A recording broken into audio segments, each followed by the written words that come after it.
સ્વાગત છે। હું છું રેખા માલકાની અને જોઈએ આજના સમાચાર। સતત 4 દિવસથી વરસાદની હેલીને કારણે મોડાસા નગરમાં ઠેર ઠેર પાણી ભરવાના તથા મકાનો ધરાશાયી થવાના અનેક બનાવો બનેલ છે। મોડાસા નગરપાલિકામાં વારંવાર પ્રજાજનો દ્વારા ફરિયાદો કરવામાં આવી રહી છે। નગરજનોને પડતી મુશ્કેલીઓનો સામનો કરવો પડી રહ્યો છે, તો હવે નગરપાલિકાના અધિકારીઓ આ ફરિયાદોનો નિકાલ કરે તેની જનતા રાહ જોઈ રહી છે। આજે લક્ષ્મી શોપિંગ સેન્ટરમાં દુકાનદારો દ્વારા નગરપાલિકામાં જઈ ચીફ ઓફિસરની રૂબરૂ મુલાકાત લઈ પાણીના નિકાલ માટે રજૂઆત કરવામાં આવી।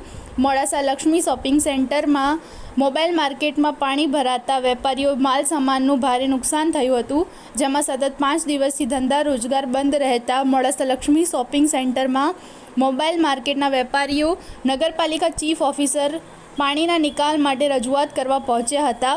નગરપાલિકા ચીફ ઓફિસર ભદ્રેશ પટેલ દ્વારા પાણીના નિકાલ માટે બાહેધરી આપી હતી।